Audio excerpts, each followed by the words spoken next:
Eu quero ler em Romanos, no capítulo 1, começando do verso 16, que nos diz o seguinte: Paulo falando, escrevendo uma carta a um grupo eclético de pessoas, não era um auditório homogêneo, conforme a gente vê no final da carta, na saudação que ele faz no fim, e ele menciona uma quantidade enorme de pessoas, algumas com muita vivência histórica do Evangelho, alguns eram parentes dele, que já estavam em Cristo antes dele, outros tinham sido cooperadores na pregação durante anos e anos de proclamação do Evangelho, pessoas que tinham acompanhado Paulo, outros eram pessoas inequivocamente aprovadas pela consistência da vida que viviam. Alguns tinham igrejas sendo abrigadas nas suas casas. Acerca de quase todos eles, ele afirma que trabalharam e trabalham no Senhor. Tinha gente de importância histórica grande, como Rufo, que era filho de Simão o Cirineu, que carregou a cruz de Jesus. Você veja o contato que esse homem tinha com a experiência histórica de que o pai dele era aquele Simão de Cirene que tinha sido tirado da multidão para carregar a cruz de Jesus até o final. E também a mãe de Rufo, que Paulo diz, tem sido uma mãe para mim. E tanta gente boa. Esses são os que seriam os destinatários imediatos desta carta. Entre eles há judeus muito versados na lei judaica e que tinham se convertido ao Evangelho, mas tinham um background judaico e da cultura, da teologia, da doutrina rabínica judaica forte. Alguns eram esses com experiências de primeira mão, historicamente falando, com o Jesus histórico. Outros tinham crido em Jesus antes de Paulo até. E todos eles estão ativos, fora os romanos e outros de outras culturas, também no ambiente greco-romano, que faziam parte dessa comunhão. É imediatamente para esse grupo de pessoas, com essa consciência, com essas perguntas, com esses conflitos, com esses dilemas, que Paulo escreve, dizendo a eles: pois não me envergonho do Evangelho, porque é o poder, é o dunamis de Deus, para a salvação de todo aquele que crê, primeiro do judeu, e havia muitos judeus entre eles, e também dos gregos, ou do grego, que eram a maioria, romanos. Quando ele fala de grego, ele está falando do mundo não judaico, visto que a justiça de Deus se revela no Evangelho, se revela na cruz, de fé em fé, como está escrito: o justo viverá pela fé. Essa é a afirmação dele: eu não me envergonho em nenhum ambiente, não negocio, não barganho, não adapto o Evangelho. O Evangelho é absoluto. E eu não tenho nenhum mandato para fazê-lo palatável, para fazê-lo adequável, para fazê-lo mimetizável, para fazê-lo plástico, para fazê-lo gelecar-se, conforme o capricho humano.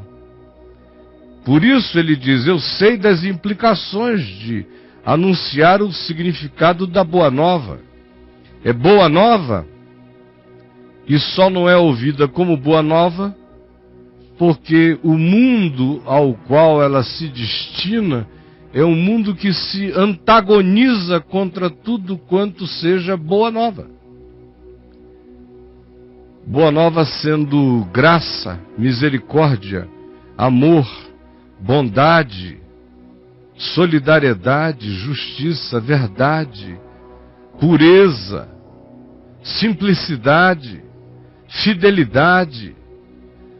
Se boa nova é isso tudo, é uma vida humana, saudável, sadia, a possibilidade de assim vivê-la em paz, em amor, vencendo o ódio, a ira, a vingança, não ficando sequestrado por nenhuma das cadeias invisíveis que nos aprisionam e mudam o curso da nossa vida. Se boa nova é vitória sobre os caprichos do ego, do egoísmo, é tornar você maior do que o animal vociferante e bestializado que cresce em quem deixa tal bicho em si crescer.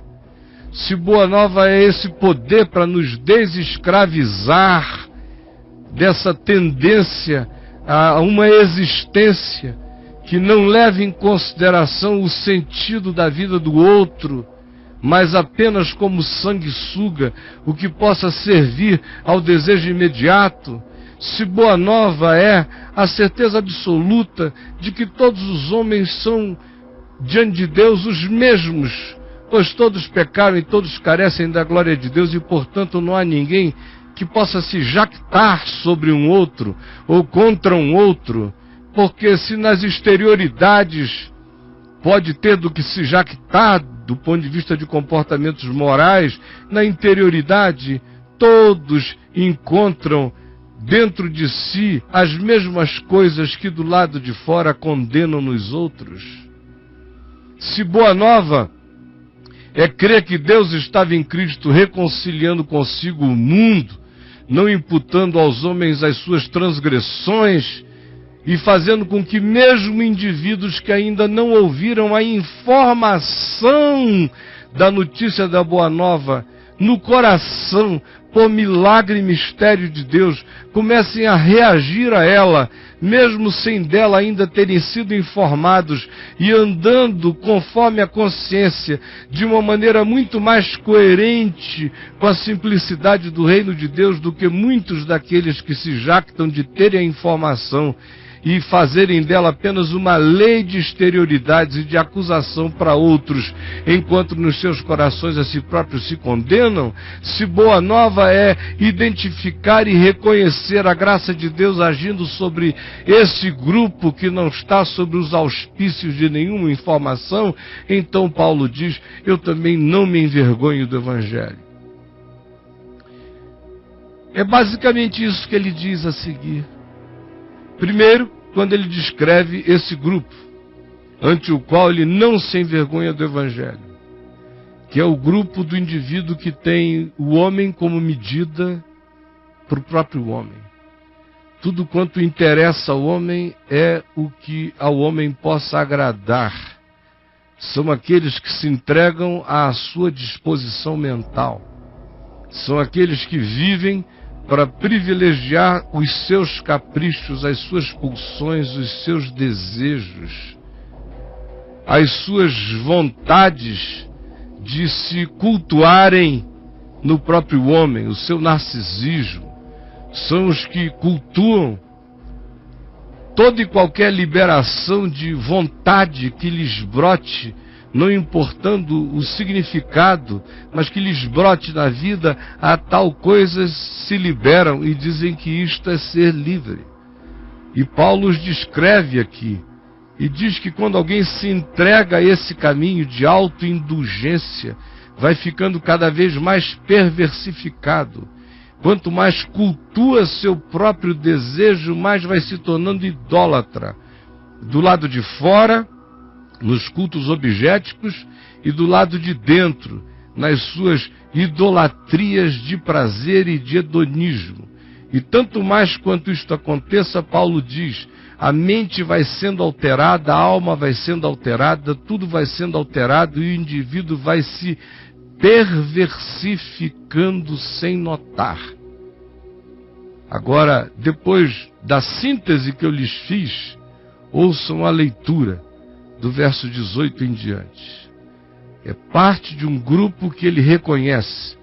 É o bolo mais significativo da cultura romana e do modo como eles estavam agindo, já fazia muito tempo, estimulado pelos seus imperadores, pelos seus senadores, pelos seus ricos e pela sua própria carne, porque se a corrupção se estabelece dos mais altos níveis e é cultuado nos níveis mais paradigmáticos de uma sociedade, é impossível que o povo vá se conter quando vê que os que estão sobre eles vivem da maneira mais translocada possível. Instala-se uma sequência de degradação humana. E Paulo diz, a ira de Deus se revela do céu contra toda a impiedade e perversão dos homens que barram a verdade e dão lugar à injustiça e privilegiam a injustiça. E não é que a ira de Deus vá persegui-los, eles se tornam a sua própria profecia em assim fazendo. Eles instalam ira neles mesmos em assim fazendo. Eles se tornam a sua própria condenação em assim fazendo, em privilegiando a injustiça e fechando o coração à verdade. Porquanto o que de Deus se pode conhecer neste mundo, inclusive entre eles, esses que Paulo descreve, lhes está disponível porque Deus lhes manifestou a todos. Porque os atributos invisíveis de Deus, assim o seu eterno poder, como também a sua própria divindade, claramente se reconhecem desde o princípio da criação e desde que os homens abriram os olhos com consciência no surgimento dessa categoria filosófica que a gente chama mundo. Portanto, tais coisas e atributos de Deus são percebidos por meio das coisas que Deus criou e que estão reveladas a todos os sentidos. Tais homens são, por isso, indesculpáveis quando pretendem convencerem-se de que a existência é loucura, é acaso, é absurdo e que a existência pode ser movida a pulsões de desejos e de caprichos, porque não existe nada a ser expresso na vida humana como uma consciência que busque em amor o que seja melhor para todos. A vida, a existência, para tal concepção é um caos. Nesse caos não há sentido, nessa ausência de sentido, tudo que fica é apenas a vontade de expressar a pulsão.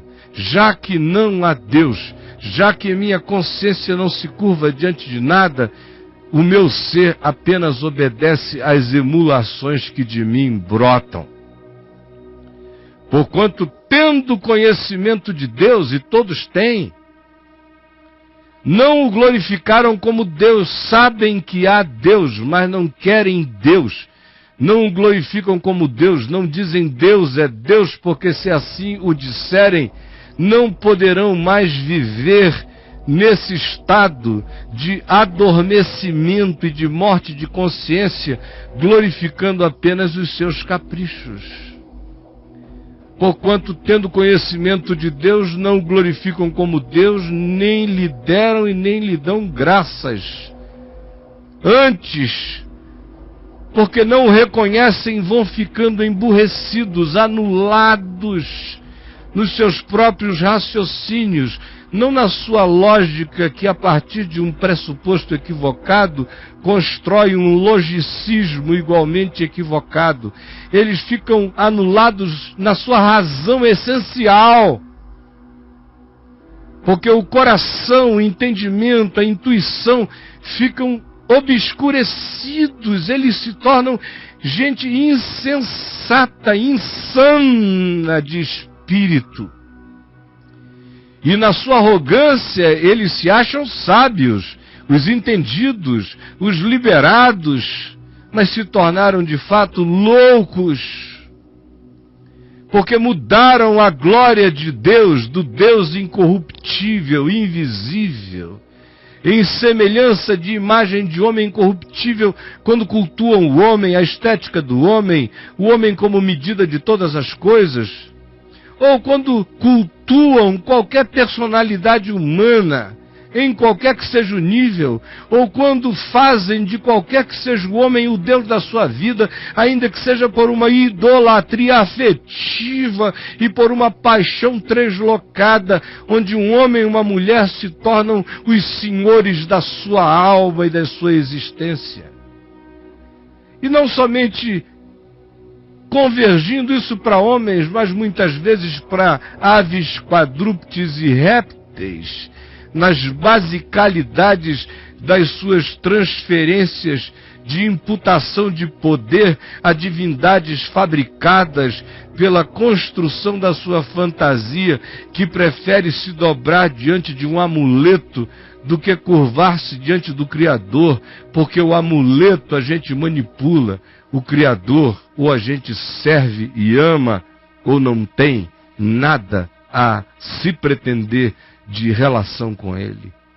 Por isso, por essas escolhas, por esse entregar-se a tais coisas, por esse culto ao homem, por esse culto ao objeto, por esse culto àquilo que seja tátil, manipulável, por essa inversão de valor na mente, que é dramática, e no espírito, que é absolutamente inconcebível no que altera em nós quando tal coisa, quando tal pressuposto na gente se instala.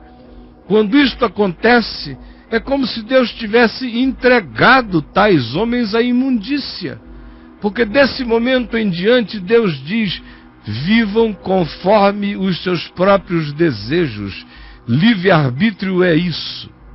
É ter o direito de escolher morrer. É ter o direito de escolher viver na imundícia. É ter o direito de escolher se corromper. É ter o direito de cultuar as suas próprias concupiscências e fazer do coração o Deus da própria existência. Livre-arbítrio é ter o direito de desonrar os seus corpos entre si. O indivíduo vem nesse estado de coisas, se alienando de Deus, cultuando o próprio homem, objetificando o seu olhar, transformando em divindades os seus desejos. O que acontece como consequência é isso. Ele vai se entregar à sua própria imundícia, ao ciclo da sua doença interior, que é movida por concupiscência, por culto ao ego e à eroticidade do próprio ser. A concupiscência é a busca dessa autossatisfação e de todo e qualquer capricho que brote no coração. É a vontade de comer tudo o que se possa, ainda que seja aquilo que não seja comestível, ainda que seja para a gente canibalizar-se uns aos outros em relações de autodevoração, desonrando os corpos entre si, pois eles mudaram a verdade de Deus em mentira, adorando e servindo a criatura em lugar do Criador, o qual é bendito eternamente. Amém. Se tirar Deus como referência das referências, o que fica é o homem como absoluto de si mesmo, e a consequência é a diminuição, a degradação, é o arruinamento de toda a percepção, é a redução do homem a um boneco de desejos, escravizado a tais coisas enquanto se jacta de que esta é a sua liberdade, esta é a sua escravidão. Prova disso é que ele não tem como pará-la. Por causa disso, os entregou. É sempre uma questão de deixar, de livre-arbítrio. Deixou Deus que eles exercessem os seus livres arbítrios, mediante paixões infames, porque até as suas mulheres mudaram o modo natural das suas relações íntimas. E aqui não se está falando, originalmente, de nenhum ser humano homoafetivo. Se está falando de Roma, onde não tinha nada a ver com afetividade do coração, tinha a ver era com putaria, fornicação, fornos.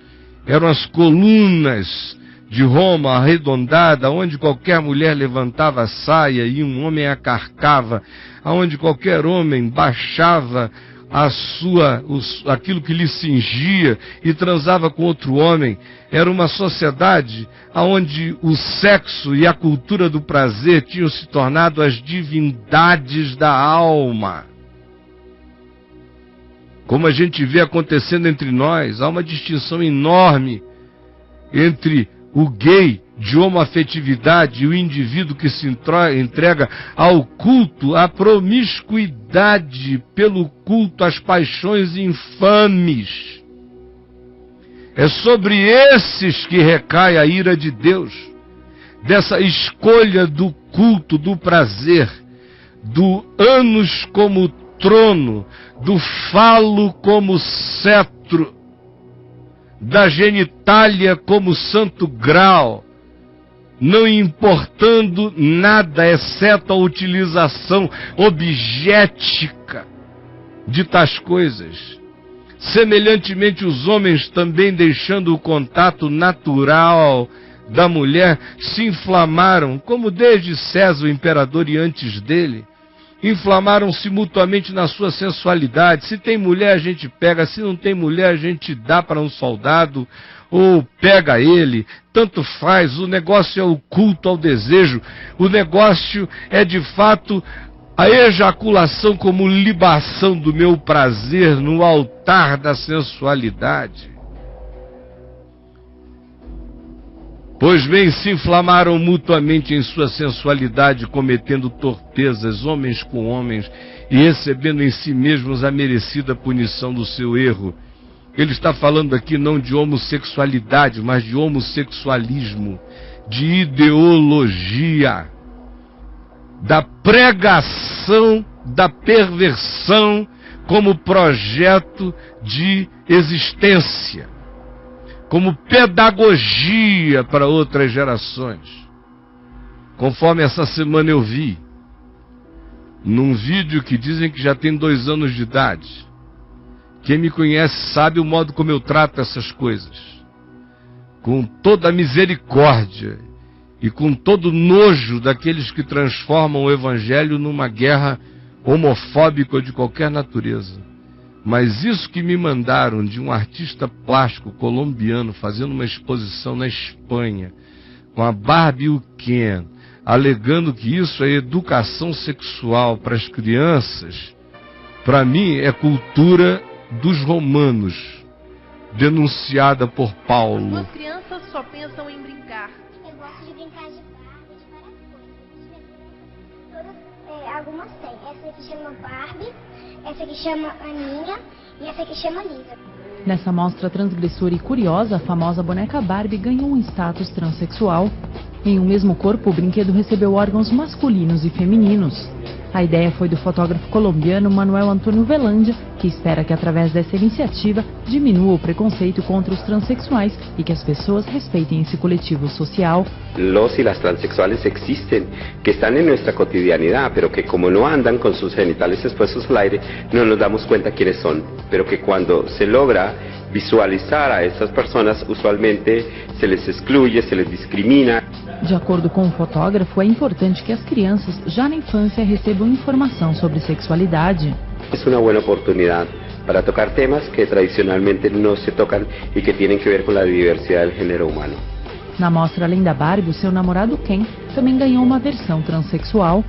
A exposição Invisíveis Naturezas Transgressoras está em cartaz na Universidade de Alicante, na Espanha.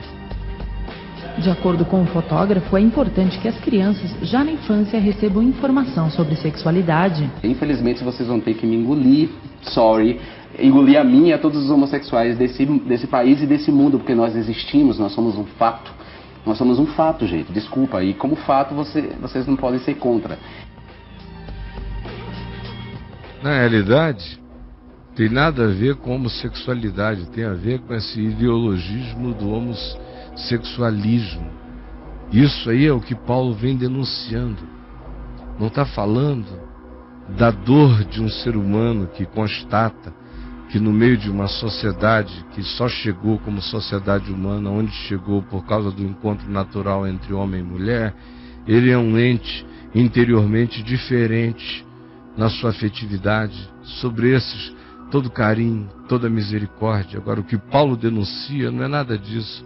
É o cara com potencial em qualquer direção e que faz porque quer. E educação sexual não é fazer Barbie com pênis, nem Ken hermafrodita. Pais educam em casa com bom senso e não se precisa que se transforme isso em ideologia. Eu vou ficando cada vez mais triste e angustiado de ver que aquilo que de um lado acontece na vida e tem que ser tratado com bom senso e carinho e amor e paz e acolhimento, está agora sendo transformado num projeto ideológico, quase que querendo se enfiar a goela abaixo dos outros, como acontecia em Roma. E Paulo diz que a prevalência desse espírito é altamente degradante para o conjunto social. No verso 28 ele diz: e por haverem desprezado o conhecimento de Deus, porque o indivíduo pode ser quem for, mas isso não tem que fazer com que ele imagine que o projeto original de Deus possa ser agora objeto de uma defesa na direção do que não seja o projeto original de Deus. Por haverem desprezado o conhecimento de Deus, o próprio Deus os entregou a uma disposição mental reprovável. Sigam os seus próprios desejos para praticarem coisas inconvenientes.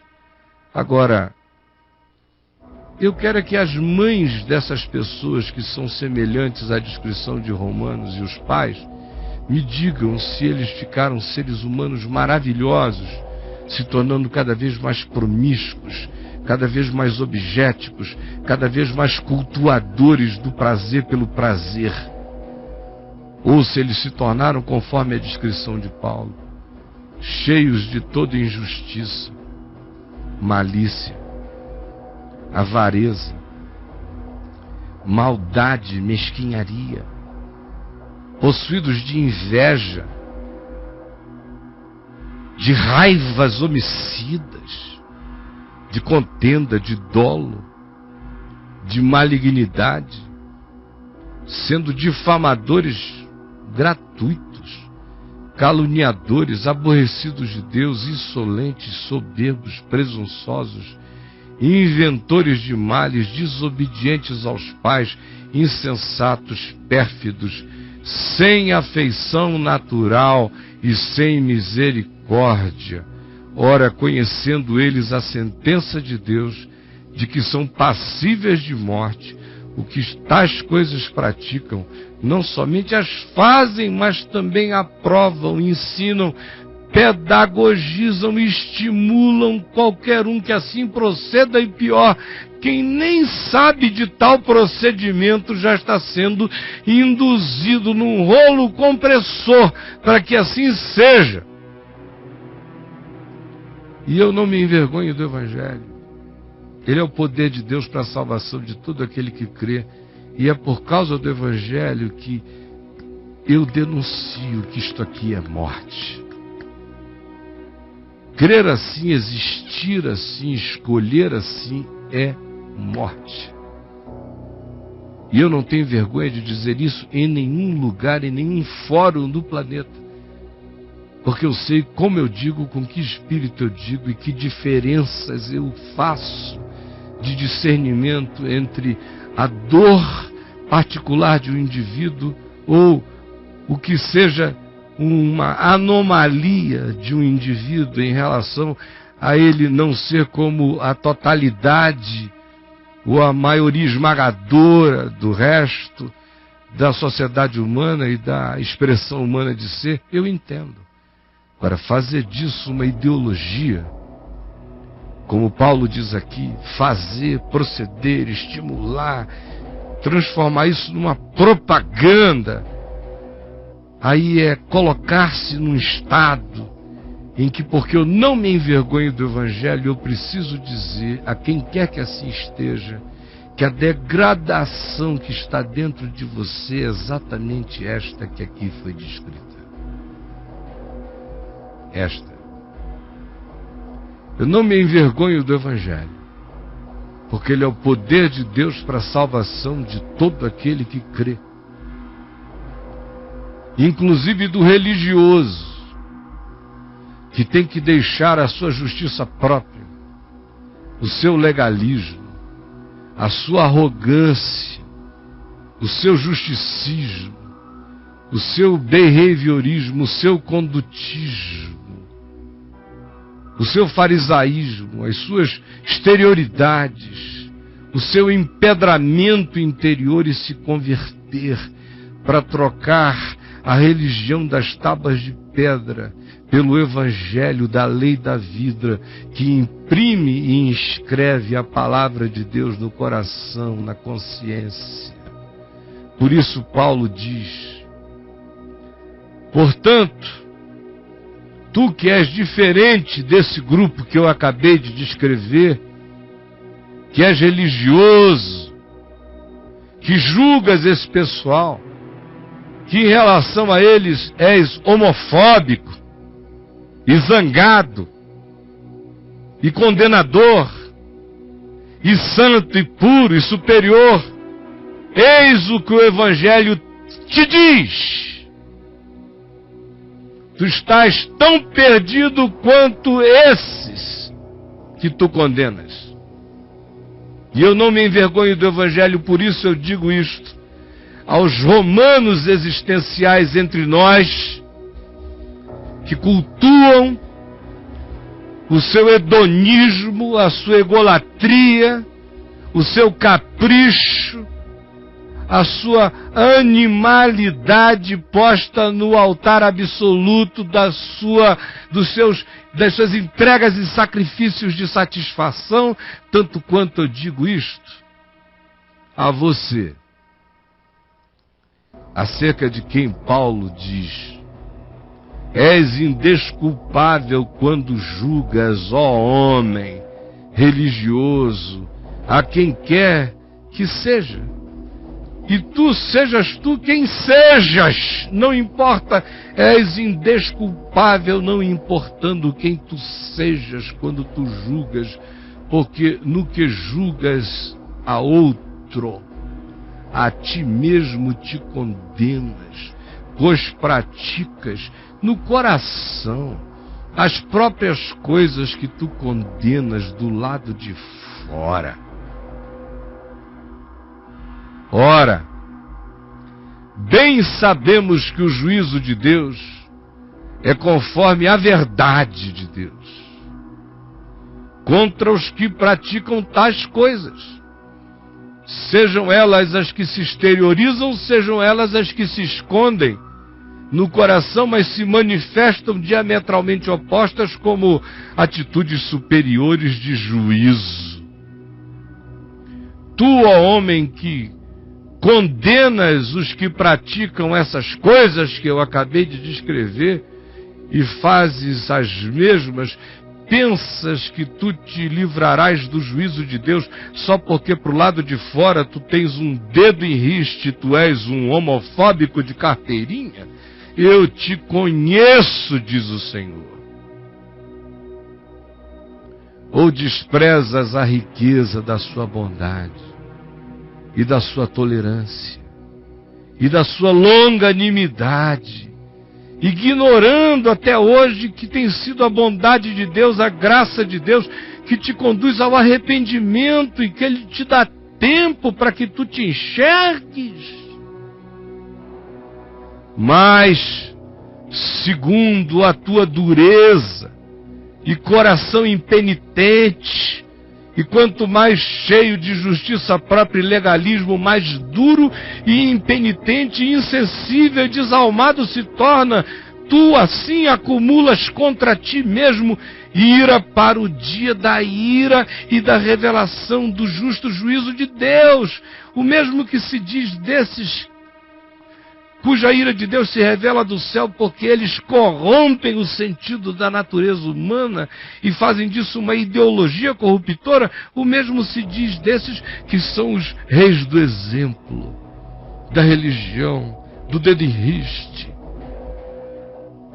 O Senhor diz: segundo a tua dureza e coração impenitente, tu acumulas para ti mesmo ira para o dia da ira e da revelação do justo juízo de Deus, que retribuirá a cada um segundo o seu procedimento, não nas morais externas apenas para consumo humano, mas no proceder do caminho interior, do coração. E assim Ele dará a vida eterna aos que, perseverando em fazer o bem, procuram glória, honra e incorruptibilidade. Mas Ele traz ira e indignação aos facciosos, que querem rachar o sentido da vida, quebrar, fragmentar a natureza das coisas na perspectiva de uma ideologia de fragmentação do sentido natural da vida. Sobre esses virá tribulação e angústia. Sim, ira e indignação aos facciosos que desobedecem à verdade, que se insurgem contra ela, que brigam contra ela, para obedecer à sua injustiça, que nada mais é do que a pulsão dos seus caprichos. Tribulação e angústia, prestem atenção.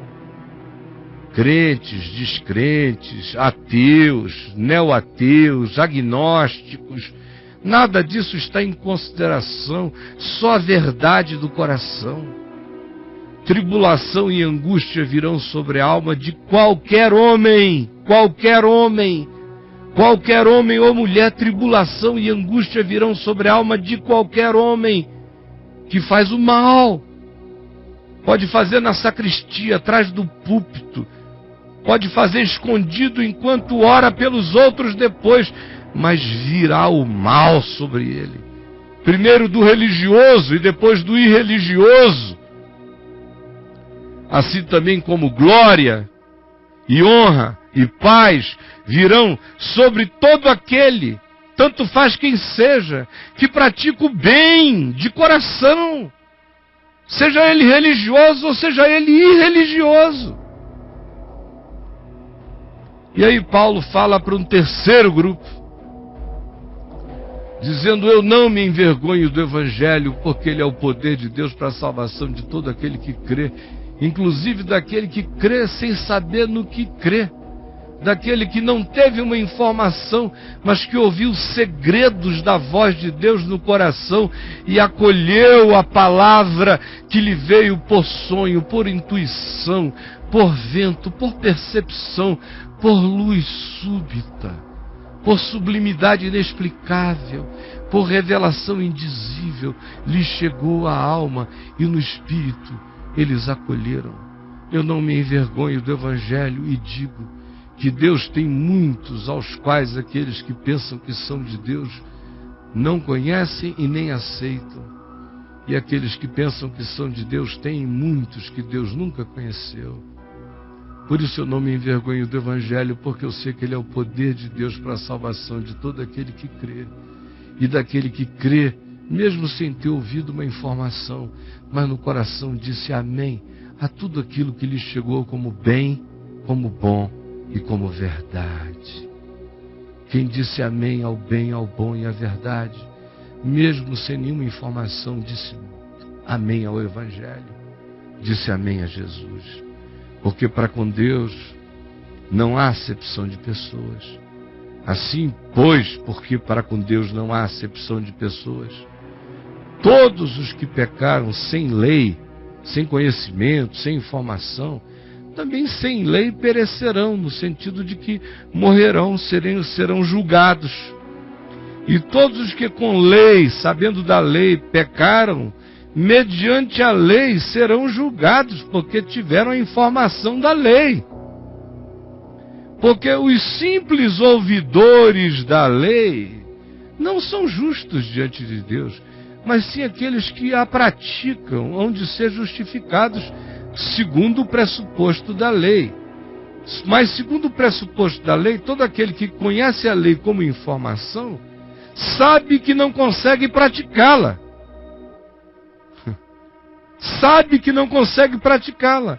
É aquele que não conhece a lei como informação, é que muitas vezes a pratica porque não a tem como lei, a tem apenas como um princípio natural do coração. E por isso eles são justificados não pela obediência à lei, mas pela obediência ao mandamento da verdade neles. A crerem que onde não tinha nada escrito do lado de fora, mas tinha um mandamento de vida plantado do lado de dentro, era melhor seguir ao mandamento da vida, ainda que não houvesse nenhuma obrigação externa sendo imposta na sua sociedade. Quando, pois, os gentios, os que não têm a informação, que não têm lei, que não têm conhecimento, que não têm nem evangelho, procedem por natureza de conformidade com a lei, ou com o evangelho, ou com aquilo que é bom, não tendo ele essa informação, eles servem de lei para si mesmos. Cada um é julgado pela luz que teve, não pela luz que nunca recebeu. Porque estes mostram a norma da lei gravada nos seus corações. E eles acolheram essa norma da verdade, da bondade, porque a lei de Deus, interpretada com amor, não é lei de morte, é lei de vida. Quem interpreta com amor não geme. Amar a Deus sobre todas as coisas é uma delícia. Não tomar o nome de Deus em vão é um privilégio. Santificar o nome de Deus na minha consciência todo dia é culto que revitaliza meu ser. Honrar meu pai e minha mãe me melhora na vida.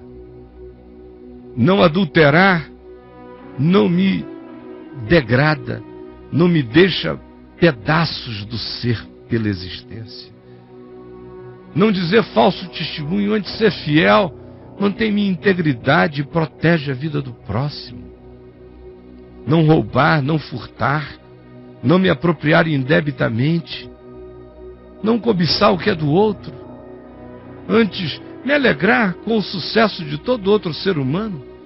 Quando isso se instala no coração de alguém, não por mandamento, mas por uma natureza que vai crescendo nele, esses mostram a norma do evangelho, da informação ou da consciência plantada por Deus nos seus corações.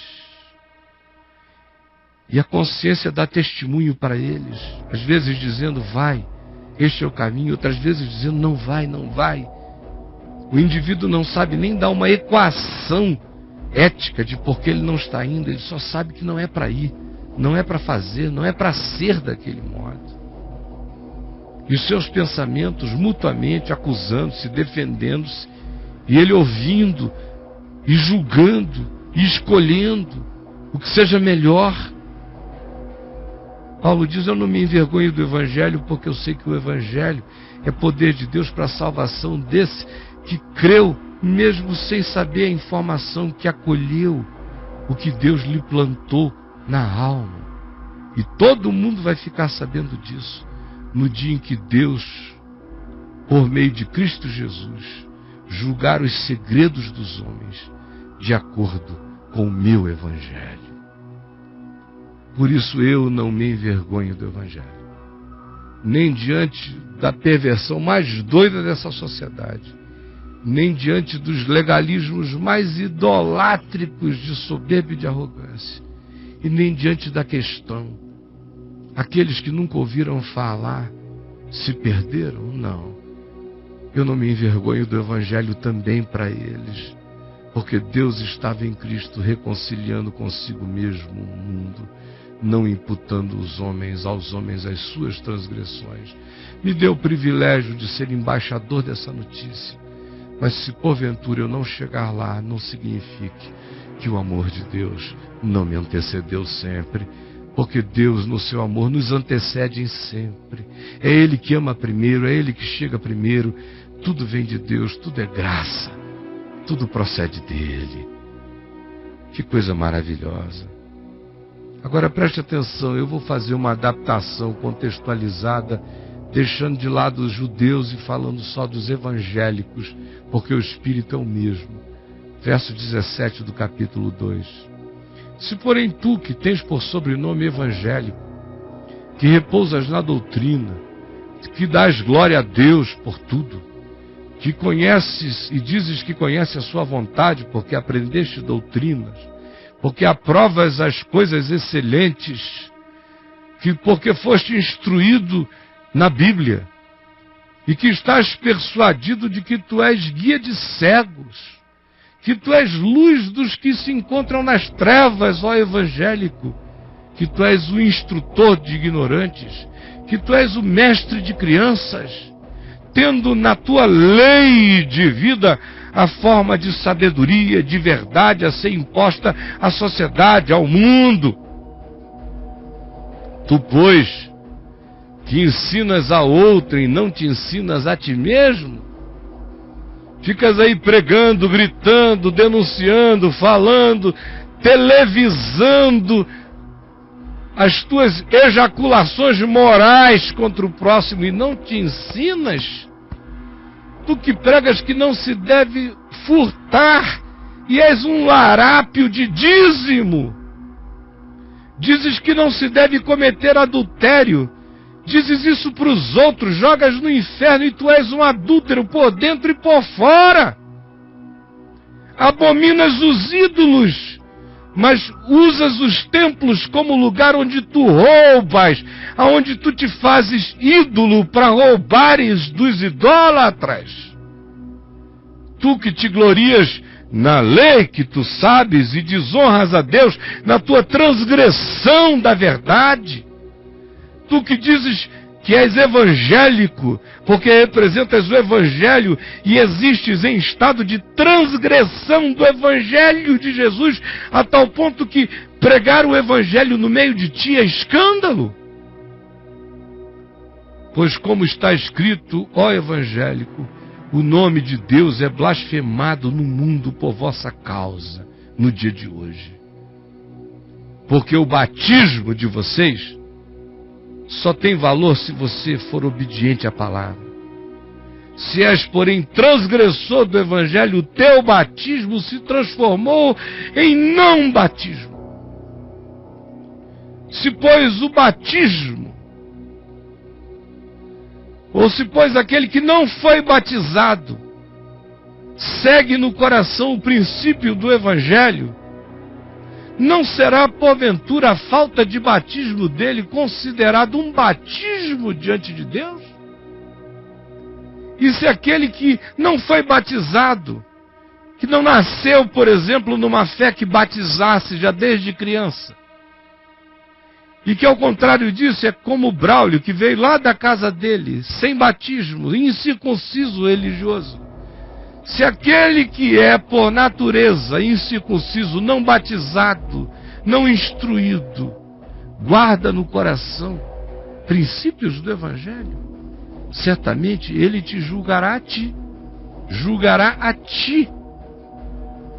que não obstante a letra, a doutrina, o batismo, és um transgressor quanto mais do Evangelho.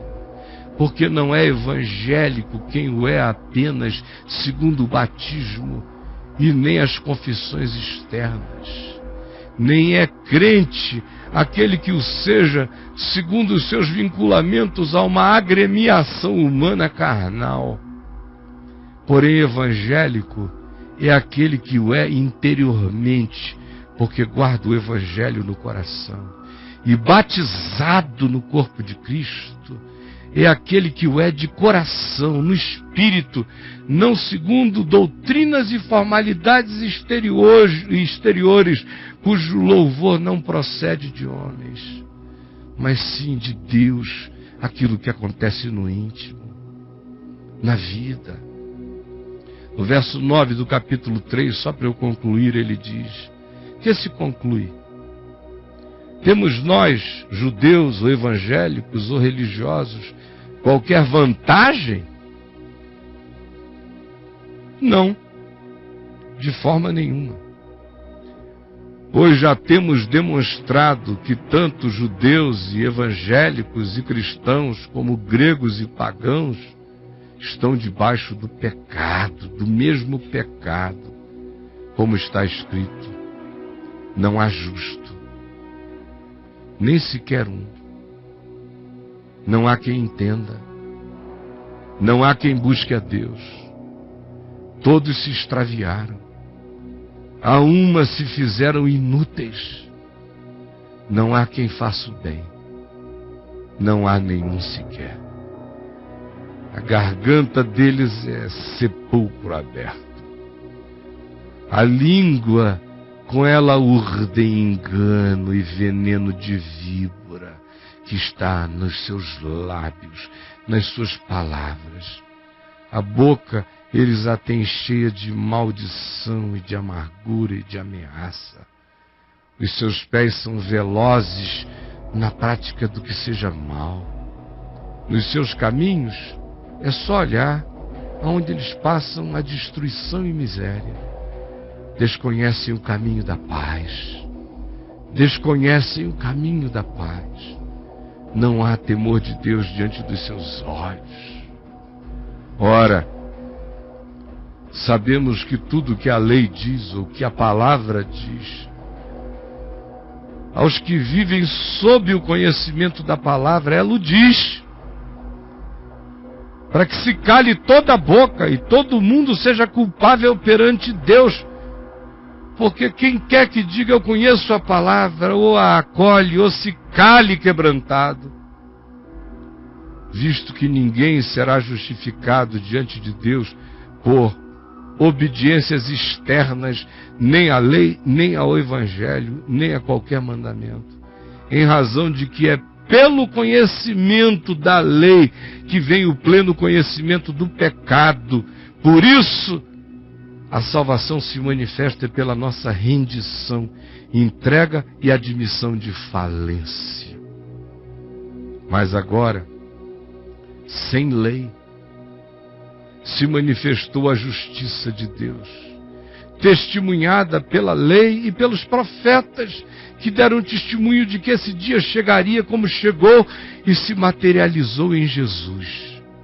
Sim, se manifestou a justiça de Deus mediante a fé em Jesus, para todos e sobre todos os que creem, porque não há distinção, pois todos pecaram e todos igualmente carecem da glória de Deus, sendo justificados assim gratuitamente por sua graça, mediante a revelação que há em Cristo Jesus, a quem Deus propôs no seu sangue como cobertura, propiciação para nós, que agora mediante a fé tomamos posse disso, porque era desejo de Deus manifestar a sua justiça, por ter Deus na sua misericórdia deixado impunes os pecados anteriormente cometidos, tendo em vista a manifestação da sua justiça que justifica o ser humano que crê no tempo presente,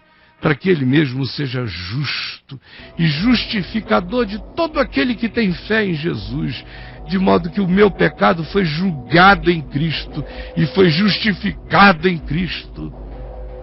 Onde, pois, está a jactância do religioso? Ou do filósofo de expressões livres? Está todo mundo condenado por si mesmo. Não há jactância que se sustente diante de Deus. Se enxergue. Se enxergue. O que é que a gente conclui disso tudo? Que o homem é justificado pela fé, independentemente das obras da lei. É porventura Deus somente dos religiosos? Não é também dos irreligiosos? Sim, Ele é Deus de todos. Visto que Deus é um só, o qual justificará por fé aquele que recebeu a informação, e também, mediante a fé, o que não recebeu a informação, mas no seu coração creu na intuição da graça. Anulamos, pois, a informação ou a lei pela fé? Não, de maneira nenhuma. Antes nós confirmamos toda a verdade revelada de Deus e dizemos que de toda a verdade revelada de Deus, a que prevalece para o bem do homem é aquela que nos faz poder dizer: pois eu não me envergonho do Evangelho, porque ele é o poder de Deus para a salvação de todo aquele que crê. Senhor Jesus, eu peço que a Tua palavra tenha iluminado, por mais simples que tenha sido somente uma leitura sem maiores pretensões, que o Teu Espírito a tenha iluminado e muita gente tenha enxergado, tenha visto, tenha levado sustos, tenha se quebrantado, tenha chegado diante de Ti sem jactância. Eu te peço por aqueles que se jactam da sua libertinagem, que se jactam de não terem nenhuma dor na consciência pela sua promiscuidade, pelo culto de si mesmos, pelo culto aos seus prazeres, pelo culto ao homem como medida de todas as coisas. Tem misericórdia deles. Convence-os hoje do pecado, da justiça e do juízo. Tem gente aqui com condições interiores inatas. E tem outros que adotaram contra a natureza, por causa de prazeres, ideologias e caprichos, aquilo que mata. Fala ao coração de cada um. Assim como eu te peço pelos religiosos, de todos os matizes, são todos iguais, são todos confiantes em barganhas, em mecânicas, em cumprimentos a leis morais, ou a leis cerimoniais, ou a leis espirituais, ou a leis de mandinga, ou a leis de magia negra, de qualquer coisa. Eu te peço, especialmente pela maioria que me vê, que são evangélicos judeus, judeus evangélicos, carregam o judaísmo na alma, a lei na alma, a angústia da lei na alma, a jactância da lei da alma, a arrogância, o juízo, o inferno de odiar em nome de Deus. Eu peço que eles tenham se enxergado e que se vejam tão perdidos quanto aqueles aos quais condenam, assim como eu te rogo por aqueles que diziam: eu não sei nem por que eu amo, eu não sei nem por que eu gosto dessas coisas, eu não sei nem por que eu me sinto tão atraído pelas coisas singelas, mas que hoje recebeu a revelação de que já era o Teu Espírito trabalhando no coração deles. Eu peço que eles se manifestem e que hoje eles fiquem sabendo que antes deles saberem, tu sabias deles e no coração deles sopravas e segredavas a palavra da graça, a palavra do Evangelho, a vontade do bem, da incorruptibilidade, da honra e da vida eterna. Por isso eu não me envergonho do Evangelho, porque ele é palavra da verdade em todas as direções da vida humana, porque todos pecaram e todos igualmente carecem desta revelação de que Deus estava em Cristo, reconciliando consigo o mundo, não imputando aos homens as suas transgressões, convidando todo homem a se reconciliar com Ele. Por isso eu te peço, Espírito Santo, onde quer que o Evangelho que foi anunciado agora tenha chegado, que haja gente acordando e querendo se reconciliar contigo. Os que estavam vivendo como romanos nos fornos da fornicação do culto aos seus prazeres, os que estão vivendo como religiosos pedrados, ou os que estavam vivendo como alienados que sempre quiseram e nunca souberam e que agora estão sabendo. Eu peço que o Evangelho quebrante a todos e que produza agora confissão de pecado, desejo de Deus, porque sem que o teu Espírito opere em mim, eu não te quero. Eu não quero amor, eu não quero paz, eu não quero santidade, eu não quero nada disso. Entregue a minha disposição mental reprovável, ou eu viro um ser idólatra do meu prazer, ou um religioso idólatra da minha superioridade e perdido diante de ti.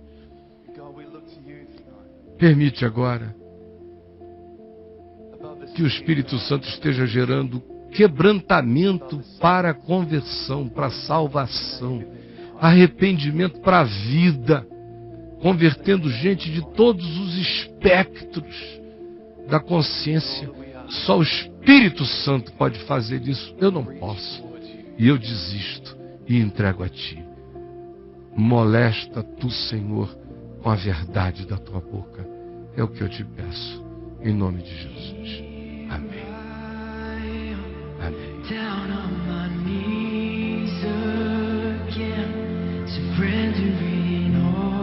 Meu querido irmão, minha irmã,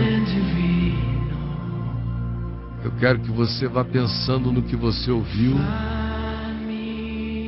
Logo depois dessa música que tem legenda, eu vou pedir para eles colocarem a minha pergunta para você aí. E a minha pergunta é: você crê que você pecou igualmente como todos os pecadores? E que igualmente precisa da graça de Deus hoje? Essa é a minha pergunta. Você crê? Não importa quem você seja. Não importa se você está vindo de uma noite de fornicação ou se você está vindo de uma noite de vigília, de presunção e superioridade e arrogância contra os outros. Você crê que você pecou igualmente como o pior pecador e igualmente como todo pecador carece da graça de Deus hoje? E o que você tem a confessar? Estas são as minhas perguntas. Você crê que como todo pecador, ou mesmo como o pior pecador, você carece da glória de Deus? E o que você tem a confessar? E a minha questão para você, logo depois que essa música terminar, ela vai aparecer aí. E eu espero que você vá abrindo o coração, porque hoje pode ser dia de resgate, de A a Z, de ponta a ponta desse espectro, porque eu não me envergonho do Evangelho. Sei que Ele é o poder de Deus para a salvação de todo aquele que crê. Como Ele é aquele que traz luz a consciência e convencimento de pecado também, primeiro a religiosos e depois a irreligiosos. Se o religioso teve o privilégio de ter uma informação, sobre ele pesa o fato de que ele transgride o que ele diz que sabe e jacta-se do que sabe contra os que não sabem, se condenando muito mais do que percebe. E aqueles que sabem da verdade de Deus e a trocam pela injustiça deliberadamente. Seja você quem for, eu sei que o Espírito Santo está molestando você. Abra o coração. Não chame sobre você uma existência de ira, que não é Deus que vai colocar, é a gente que cria, é a escolha da gente que nos torna entes que caminham na dimensão da ira, daquilo que vai desmantelando o sentido da vida, até que a gente se desconstrói. Eu não me envergonho do Evangelho. Ele é o poder de Deus para a salvação de todo aquele que crê nesta palavra da verdade. Escreva assim que a pergunta apareceu, agora mesmo. Comece a lotar o chat, mas escreva com toda a sinceridade do seu coração. É só o que eu lhe peço. Até já.